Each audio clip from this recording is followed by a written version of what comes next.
We won't stop the killing.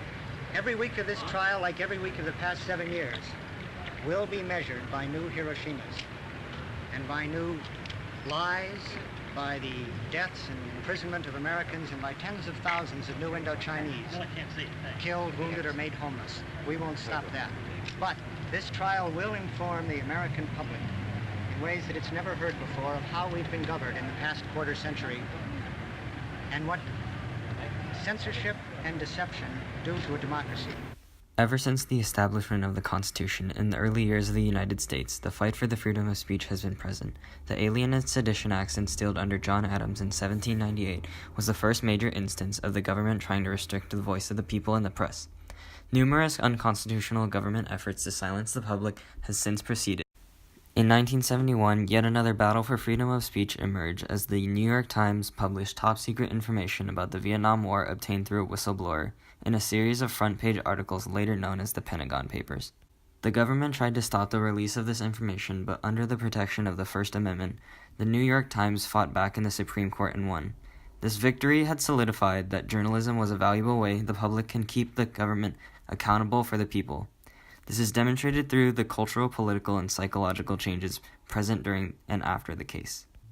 On a dark June night in 1971, the lights of a copy machine shine bright with every mechanical beep and click. Daniel Ellsberg stands above copying over 3,000 pages of narratives, along with 4,000 pages of supporting documents. In 1967, under the order of Robert McNamara, a team of analysts working for the Department of Defense compiled a highly classified study of the U.S. political and military involvement in Vietnam from 1945 to 1967, titled Report of the Office of the Secretary of Defense Vietnam Task Force. These documents were later known to the public as the Pentagon Papers. One of the analysts who worked on the Pentagon Papers was Daniel Ellsberg, a patriotic man who believed in his country. Early on, he was an avid supporter of action and involvement in Indochina. However, by 1969, Ellsberg began to believe the war in Vietnam was unwinnable. He also believed that the information contained in the Pentagon Papers about U.S. decision-making regarding Vietnam should be more widely available to the American public. He proceeded to approach Nixon's National Security Advisor, Henry Kissinger, Senators William Fulbright and George McGovern, about potentially disclosing the reports, but they had no interest in doing so, as the reports contradicted what the U.S. government had announced to the people about the intensive bombings of North Vietnam. Disappointed with government actions, Ellsberg brought the copies of the Pentagon Papers he made to Neil Sheehan, a New York Times reporter, in March of 1971. Beginning on June 13, 1971, the Times published a series of front-page articles based on the information contained in the Pentagon Papers. Nixon opposed the publishing of these articles, so he ordered for the federal court to stop them before they were even released. He justified the actions by claiming it was a threat to national security for these files to be leaked. Finally, on June 26, the trials began and the Supreme Court heard arguments from the executive branch, the Times, the Post, and the Justice Department. On June 30th, 1971, they ultimately reached the decision that vague reasoning of security could not be used to abrogate the fundamental law embodied in the First Amendment, ending the ruling in a 6-3 decision for the New York Times. Because the New York Times was able to publish and reveal the secrets the government held, the people began to be more aware that the government was far deeper than what was shown on the surface level. Through a symbiotic collaboration between leakers and press, it was now evident that the press had the power to expose and keep government activities in line if unjustified actions were discovered. This made the press a powerful tool for the voice of the public to project their opinions and keep those at the top in check. This newly secured power resulted in the growth of the anti-war movement, which saw gains in popularity over government misconduct. People grew to see the Vietnam War as a lost cause, which only wasted money, resources, and lives. The public ideology shifted to be similar to that of Ellsberg's, who was judged to be a hero of the people for revealing the truth, and not the villain the Nixon administration made him out to be. Although division over the war remained, it was unquestionable that the court's decision in the New York Times versus U.S. case brought about cultural change by establishing the public's expectations to not have the government actions be concealed from them. The New York Times versus U.S. court case also brought about political changes to the United States. The Nixon administration justified the prior restraint of the New York Times Pentagon Paper articles by concerning it with national security. However, the court ruling implied that the reasoning was too vague, making it up to seem as more of an excuse to cover up what the papers really exposed. The Supreme Court reasoned that any system of prior restraints of expression comes to this court bearing a heavy presumption against its constitutional validity. The government thus carries a heavy burden of showing justification for the imposition of such a restraint.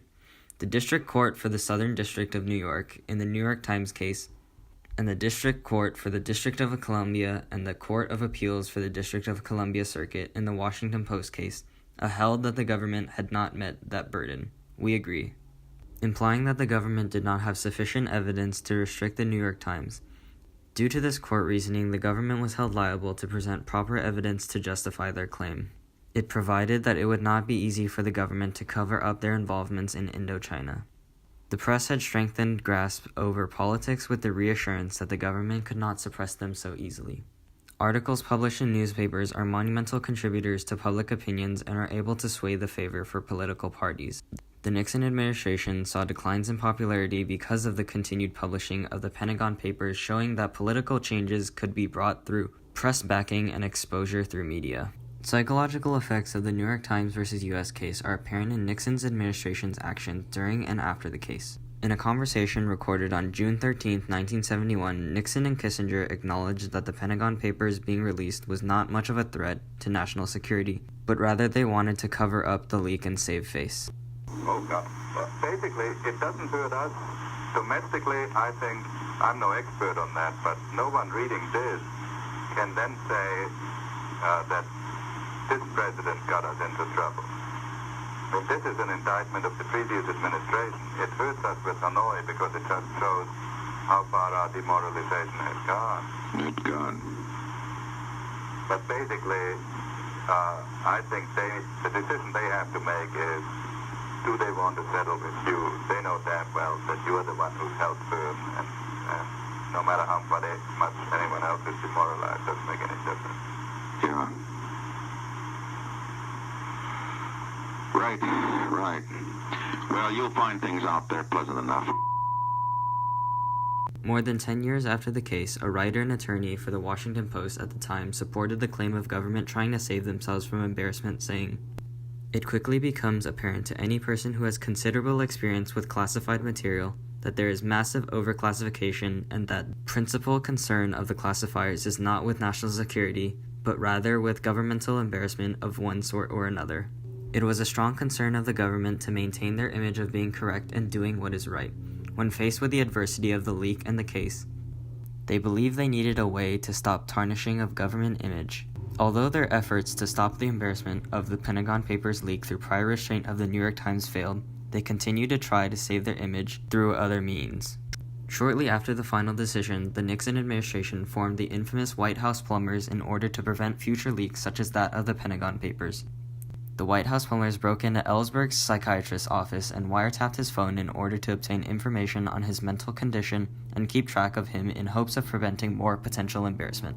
Nixon hoped to maintain his power and popularity by continuing secret activities. He was more aware of potential threats of leakers such as Ellsberg, so he attempted to go about with cover-ups more carefully. Yet, Nixon was ultimately exposed for this process, causing the New York Times versus U.S. case to be the seminal cause of Nixon's impeachment. The issue of press releasing classified material provided by a whistleblower or leaker is still present today. Both Bradley Manning and Edward Snowden leaked classified documents to news outlets in 2010 and 2013 respectively. Although the debate over whether the leaker should be charged for their actions continues, the press has been instrumental in releasing this leaked information to be exposed to the public. Since the New York Times versus U.S. case and the Pentagon Papers, the news outlets publishing these documents have not been challenged as much by the government. The ruling of the 1971 Supreme Court case has set the precedent that the freedom of press will stay and be the voice of the public. This case brought the change that the power of the press is very prominent and should not be suppressed the way it was previously. The cultural, political, and psychological significance of the case has led to an increased amount of potential for the government to stay liable to its actions.